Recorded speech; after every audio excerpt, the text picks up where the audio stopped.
lifetime highlight.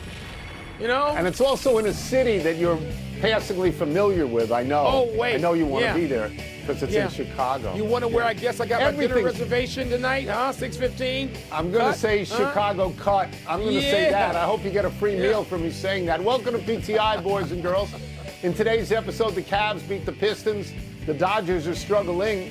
And TJ Oshie joins us for 5 good minutes. But we begin today with the Oklahoma City Thunder completing their expected sweep of the Los Angeles Lakers last night in Los Angeles, 115-110.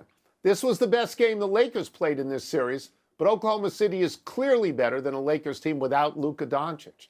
This game was close in the fourth quarter, a moral victory of sorts. Wilbon, what does this sweep say about the Thunder, and where does it leave LeBron and the Lakers? Yeah, I mean, you know, I'm uttering what is becoming an old line now when I talk about the Thunder being politely ruthless, which is what they are. And so the Lakers got a lead for a moment, and then another moment, and then a moment, and OKC just slammed the door. I'm going to say one thing about the game, one detail. J.J. Redick, who I like a lot, and I think is a really good coach, he doesn't have Rui Hachimura on the floor for the critical possession the Lakers need to hit a three, even though he was 4 for 8 from three. And I think he's hitting like 50% of his three-pointers in the postseason. He doesn't have Rui Hachimura on the floor. I mean, he has some dude from the Dallas trade on the floor who hadn't played all game.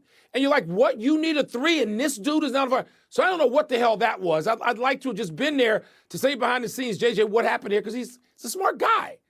In the meantime, we go straight to LeBron, Tone. We know what it says about OKC. What does it say about LeBron? The speculation has already started. You mentioned I'm here at the Combine. I'm here where everybody's talking about draft picks first, including yours in Washington, but they're talking about LeBron. And people are saying, wait a minute, where's he going to play? Can he go back to the Lakers? There seems to be a growing sentiment that he will finish his career, and nobody knows anything because LeBron has announced nothing.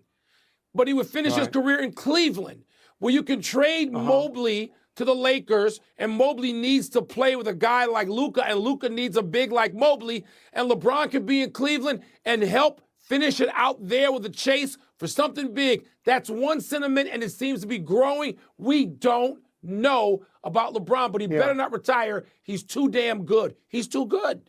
So I will be dismissive of the Oklahoma City part of this question.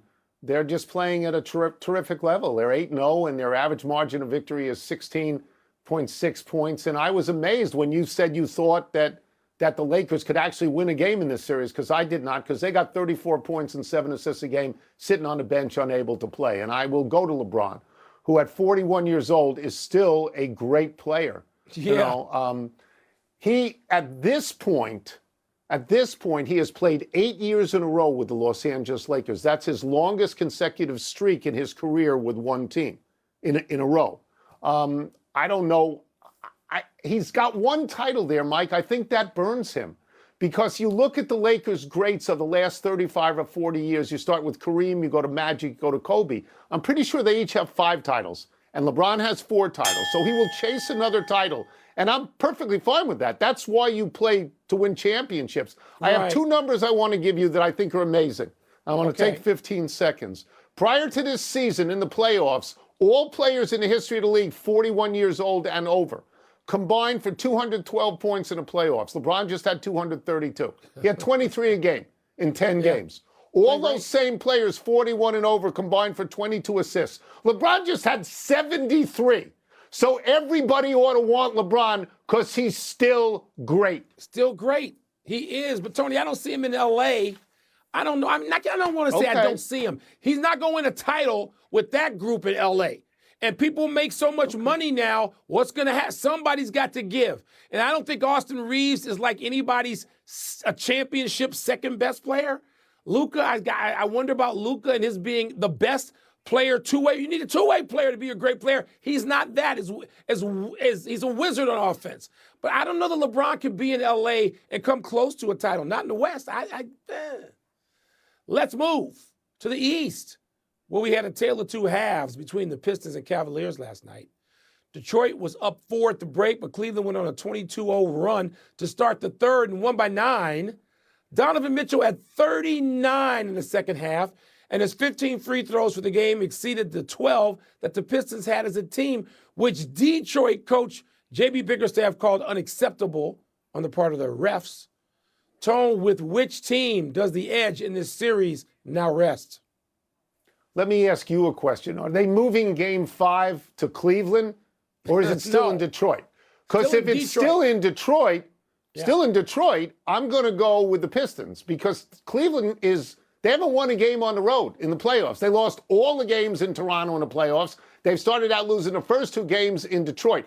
They are 0-5 on the road. They're 6-0 at home, but they're 0-5 on the road. And Game 5 is on the road. And if there's a Game 7 is on the road. So before I go crazy for Cleveland, a team you know that I like, they're going to have to show me that they can win on the road. Now, let me get to what happened last night. I am not stunned that Donovan Mitchell had 39 points in a half, because Donovan Mitchell, as you well know, had 71 in a game against your Chicago Bulls. Yes. He's had 57 in the playoffs, 51 in the playoffs, 50 in the playoffs. So he can score. And I look at that backcourt of Donovan Mitchell and James Harden, and I think they are the best backcourt and should be the highest scoring backcourt in the entire NBA. But he needs Harden to be good. Harden was good last night. They combined, Mike, for 89, either scoring or assisting on 89 of Cleveland's 112 points. And that's, you got to have both of them. You got to have both of them. Tone, that's true. Let me give you some credit. People I was watching with last night, somebody pointed out and said, your co-host has been on Cleveland since that trade. Yeah. He's looking pretty good right now. And I said, yes, this is the game Anthony Kornheiser has been waiting for. Boom. They got it when they needed it in Game 4 to even that series. Now, and you're right about all the scoring. I won't go through it because you're right about that. This series, Tone, I'm wondering, is Cade Cunningham, who they need to trump this now, is he going to get enough help from Tobias Harris and Duncan Robinson at home to win a Game 5? And can they do that in a Game 5 and a Game 7 likely necessary? This series has become fun.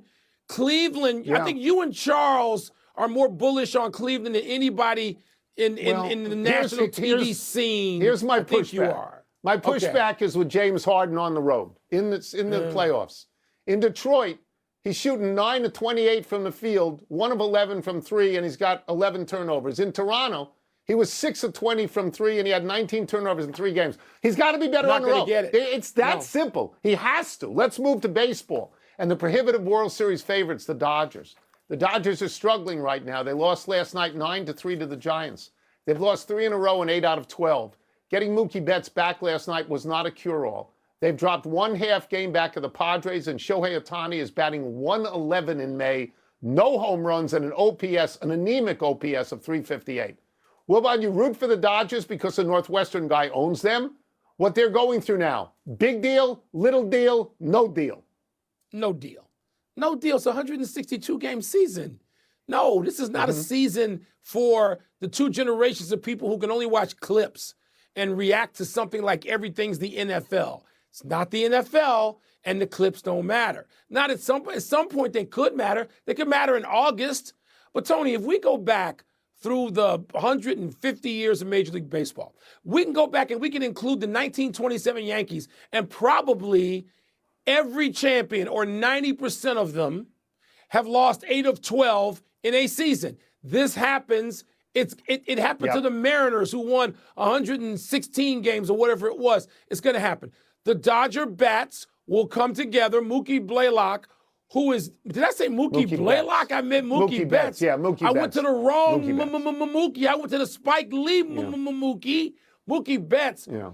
With him at the top of that lineup, they're going to get on track. They just will. And Shohei's not going to not hit forever. The Dodgers will find their stride maybe around July 4. Everybody chill. They'll be fine. I tend to agree with you that normally I would say it is no deal at all, because 3/4 of the season is yet to play, 120 games left to play. The only thing that makes me think it's a little deal is because of the involvement of the Padres. They are a division team. They are a playoff team. They are a fierce rival. They are a fierce rival of Dodgers. They hate them. Yeah. So that any counterbalancing of the Padres and the Dodgers makes me think that it is at least a little deal. The Dodgers are in a terrible slump, and a lot of their hitters, Ohtani and Freeman and and Hernandez and Will Smith and Kyle Tucker, I know you don't like, but they're all having slumps at the same time. Since April 20th, I think, look at this number. Yeah, since April 20th, the Dodgers are 24th in runs scored, 25th in batting average, 29th in slugging. Dodgers paid a lot of money for these guys. If you look closely, maybe you think it's the Mets.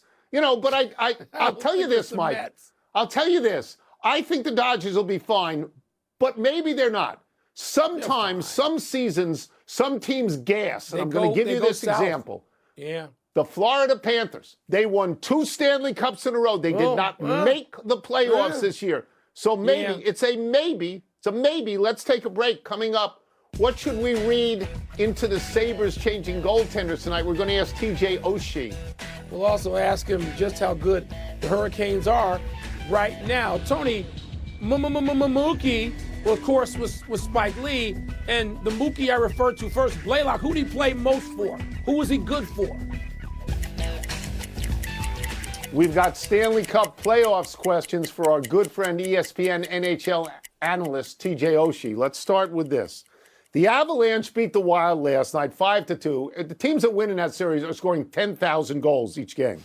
But the Wild felt that Josh Manson of the Avalanche should have been given a 5-minute major penalty instead of a double minor for hitting Michael McCarron with the butt end of his stick. You've been out there for years and years and years. You've been in these things. How do you view that? I think they're definitely right. It could have been a 5-minute call. Honestly, in all my time, 16 years on the ice, I don't think I've ever seen anyone actually butt end someone. So to actually see it, I feel like that's something from the old days that you'd hear about, or you're seeing the Rock'em Sock'em videos. So they're right in saying they probably should have been a 5-minute. I'm also from the era where, if you don't get that, you take care of business yourself and you send a big dog over there and you take care of business. But I just haven't seen that. It's just very surprising. I know he got fined for it, but there's definitely no place for that in the game. Having said that, you still have 4 minutes to score on the power play. Big chance for Minnesota to try to get up a couple goals there. Tony, that was so old school when TJ said, I'm from the old school. You let a big dog take care of that. That is right. Yeah, that is the way all sports were once upon a time. TJ, Sabres trail the Canadians 2-1 going into game 4 tonight. The Sabres are going back to Luukkonen in net. Does that say anything significant to you? It does. And I first want to start by saying I thought Alex Lyon was maybe their best player, the goaltender that's now coming out. In the last game, Montreal had an opportunity in the first period. They could have been up 4-0 or 4-1 with Buffalo scoring in the first minute.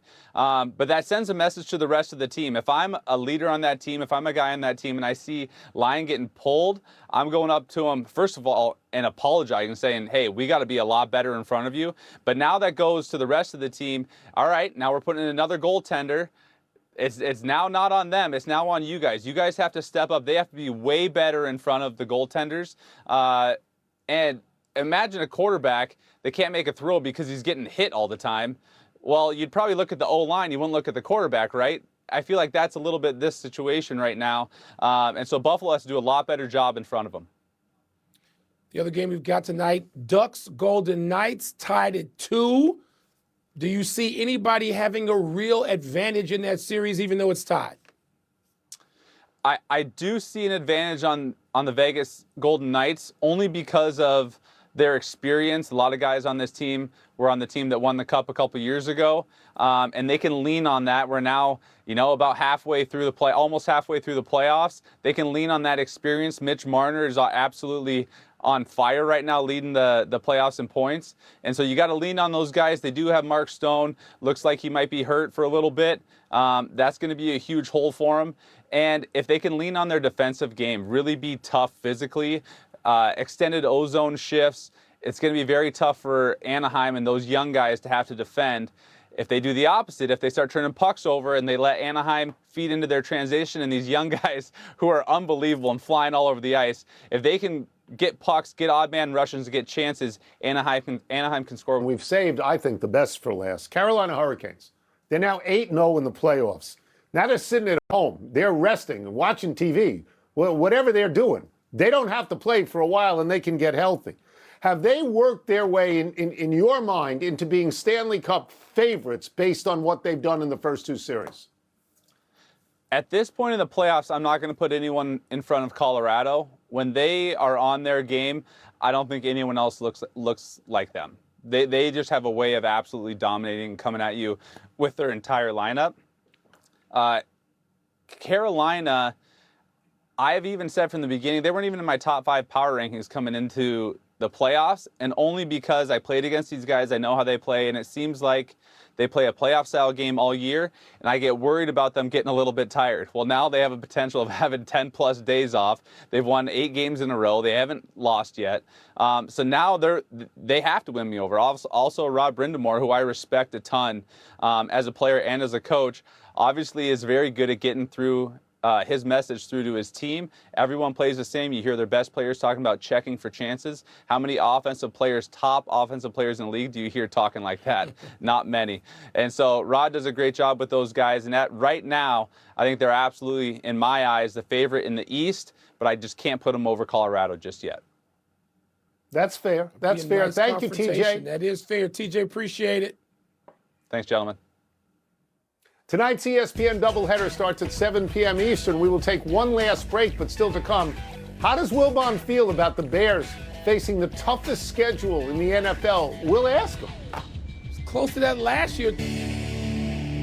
Happy time, people. Happy 70th birthday, Bernie Federko. The Hall of Famer played 14 years in the NHL, 13 of them with the St. Louis Blues, 1 season with the Detroit Red Wings. Federko was the first NHL player to record 50 or more assists in 10 straight seasons. Everyone assumes it's Wayne Gretzky, but Federko got to 10 straight 1 year before the Great One. Federko's streak stopped at 10. Gretzky went to 13, 14 if you count his earlier season in the WHA. Federko is still the all-time points leader for the Blues with 1,073, including 721 assists, also the franchise lead. Federko's 352 goals, second in St. Louis, but way behind Brett Hull's 527.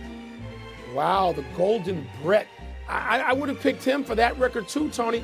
Don't we get to have Red Berenson's name anywhere in the St. Louis record book? I mean, come on now.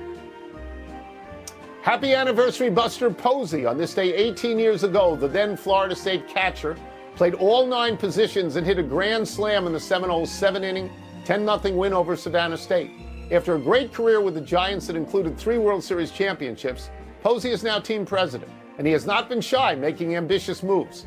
Last year, he traded for Rafael Devers, who was unhappy in Boston. This offseason, he named Tennessee University coach Tony Vitello as manager. Over the weekend, he traded 2-time Gold Glove catcher Patrick Bailey to Cleveland for a prospect and a draft pick. As of today, the Giants have scored the fewest runs in baseball. They sit 17-24 and 7.5 games out of first in the NL West. Tony, we keep waiting on the Giants to sort of wake up and hit a stride and get back to where they were in those World Series teams that Posey played for.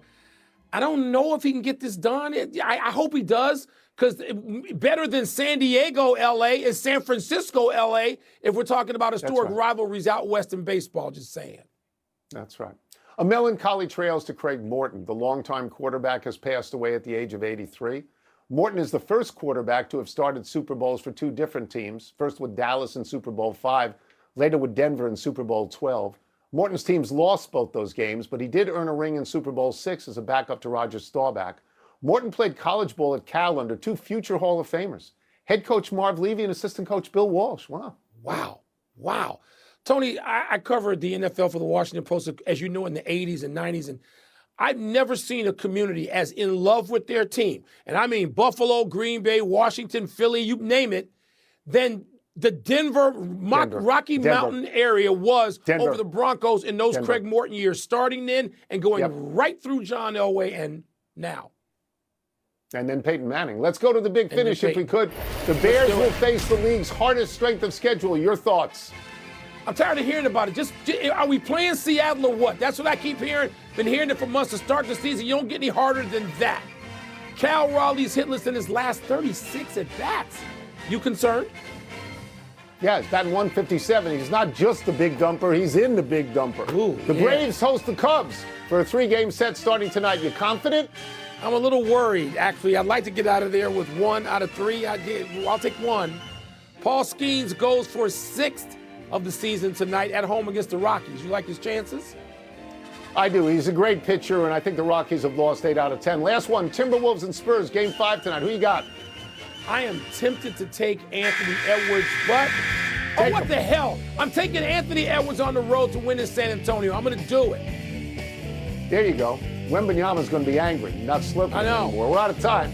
Try to do better the next time. I'm Tony Kornheiser. I'm Mike Wilbon. Same time tomorrow, knuckleheads. And now, here's Sports Center.